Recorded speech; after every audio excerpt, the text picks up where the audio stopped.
हमारे YouTube channel में आपका बहुत बहुत स्वागत है। लास्ट वीक में वीडियो रिलीज नहीं कर सका अपने कैटरेक्ट ऑपरेशन के चलते। अब 10 दिन से ज्यादा हो गया है, इसलिए मैं सोचा कि आज एक छोटा सा वीडियो जो कि इस बाजार में हमारे दर्शकों के लिए काफी लाभदायक हो सकता है, उस हिसाब से मैं इस पर रिकॉर्ड करने का प्रयत्न कर रहा हूं। और आपके सामने एक छोटा सा वीडियो लाने जा रहा हूं, जिससे इस बाजार में हर दिन हर सेंटिमेंट्स बहुत खराब है। तो जनरल जब सेंटिमेंट्स बहुत खराब हो तब उस समय जो हिम्मत करते हैं उनका रिटर्न अच्छा आता है, लेकिन प्रश्न उठता है कि सेंटीमेंट कहां तक खराब हो सकता है, इसको कोई नहीं जानता। और जिस तरह से आज इंडेक्स गिरा है, करीब 400 पॉइंट निफ्टी फॉल हुआ है 1.982% के आसपास, बड़ा ही चिंताजनक विषय है। तो इससे लगता है कि कहां तक बाजार गिरेगा, लेकिन जो भी हो, इस बाजार में खरीद करने से पहले अपने को बहुत सावधान रहने की जरूरत है। किसी भी शेयर में किसी टिप्स के ऊपर, न्यूज के ऊपर जाकर के आप नहीं खरीदे। एक फंडामेंटल एनालिसिस, एक फंडामेंटल वैल्यूएशन का मॉडल आपके सामने मैं प्रस्तुत कर रहा हूं, जो आपको सेफगार्ड करेगा। इस शेयर जो शेयर मैं रिकमेंड करने का, इस मॉडल के हिसाब से जो शेयर रिकमेंड होगा, उस शेयर पे या तो फॉल बहुत कम होगा और गेन होने की संभावना बहुत ज्यादा है। तो चलिए हम आगे बढ़ते हैं और इसको हम देखते हैं कि कैसे किया जाए।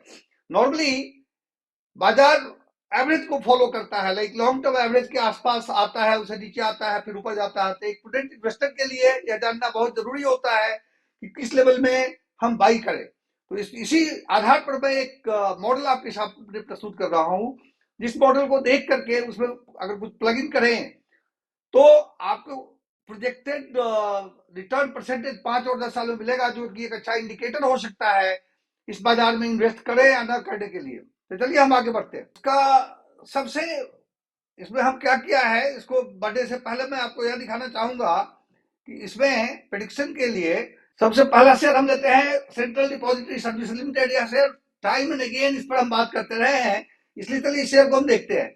इस शेयर को देखने से पहले अपने को क्या करना है, क्या देखते हैं इस सेक्टर का।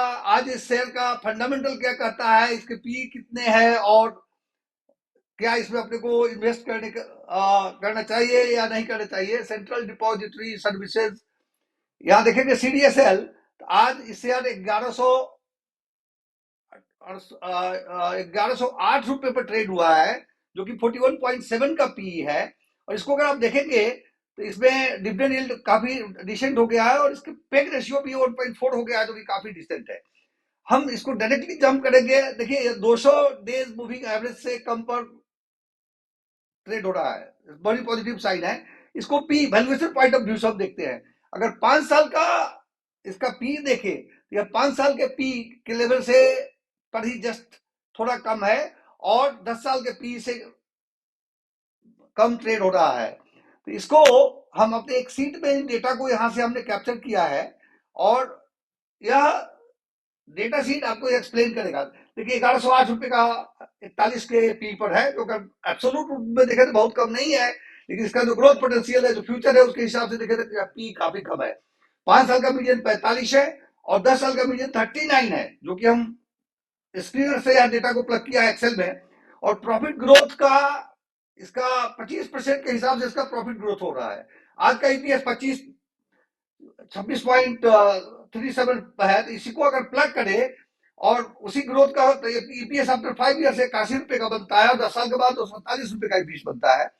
पी फोरकास्ट अगर हम 35 ले, सपोज करो कि आज के दिन 41 का पी में चल रहा है, पी गिर के अगर 35 हो जाए, उसके हिसाब से यह प्राइस 5 साल का प्राइस, 5 साल के बाद का प्राइस बनता है 2838, और 10 साल के बाद का प्राइस बनता है 8661। उसको अगर हम देखें और कंपाउंड करें तो इसमें 21 22% रिटर्न आने की संभावना है। तो उस हिसाब से देखें, इसमें 21% रिटर्न का मतलब इसमें काफी कुशन है इस प्राइस पर। और कुशन के प्राइस में क्या इसमें इन्वेस्ट करना चाहिए, यह रिटर्न एक प्रेडिक्शन का मॉडल हमने बनाया है, इस मॉडल के हिसाब से अच्छा दिखता है, लेकिन मुझे बहुत ही अट्रैक्टिव दिखता है इस प्राइस में। इसका यह मतलब है क्या इसे प्राइस नहीं गिरेगा, ऐसा मैं नहीं कह सकता। हो सकता है 10% और टूटे, जिस तरह की संभावना है, जिस तरह का बाजार का रुतबा है, कुछ नहीं कहा जा सकता। लेकिन इस मॉडल को अगर यूज करेंगे तो यह ज्यादा अट्रैक्टिव दिखता है। चलिए हम दूसरा शेयर लेते हैं, CAMS, computer age management services. जो इसमें हम आपको दिखाते हैं कि इसका कैम्स का क्या रुतबा है, क्या सिचुएशन है। तो कैम्स को अगर आप देखेंगे तो कैम्स, यहाँ इस शेयर को अगर आप देखेंगे तो यहाँ इसके डेटा स्क्रीनर पे आप जाएंगे तो यह 36 के पी पर है, और 3152 का रेट है आज के दिन। इसका भी पेग रेशियो काफी अच्छा अट्रैक्टिव हो गया है।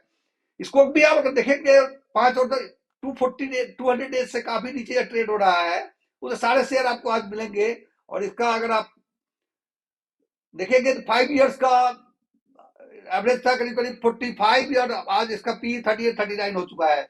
और इसको अगर आप 10 साल का देखेंगे तो उससे भी यह नीचे है, दोनों से नीचे है। इस मॉडल हमारा क्या करता है इसके विषय में, इस पर हम थोड़ी चर्चा कर लेते हैं।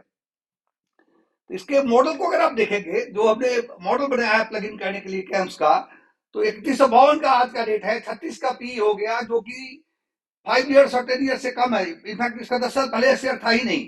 तो उसके हिसाब से अगर देखेंगे तो या इसका प्रॉफिट ग्रोथ का 16% का इसका हो रहा है। ईपीएस 88 का है आज, और इसको अगर प्रोजेक्शन देखेंगे तो इस प्रोजेक्शन से हिसाब से इसमें 12 और 14% का रिटर्न आता है। तो अगर आप सीडीएसएल और कैम्स का कंपेरिजन करें तो इस प्राइस में भी हम कैम्स में इन्वेस्ट नहीं करेंगे, हम सीडीएसएल में इन्वेस्ट करेंगे। और उसी तरह से अर्थात हॉस्पिटल एक दूसरा हॉस्पिटल है जिसका 360 का प्राइस है, और इसके अगर प्लग इन इस मॉडल में आप करें तो यहाँ पर फिगर, यहाँ पर रिटर्न 42 और 44 और 42% का आता है। यथार्थ एक ऐसी कंपनी है जो कि हॉस्पिटल सेक्टर में है, आज के दिन में 26 के पी में ट्रेड हो रहा है, पोटेंशियल अच्छा है, बट एक स्मॉल कैप कंपनी है।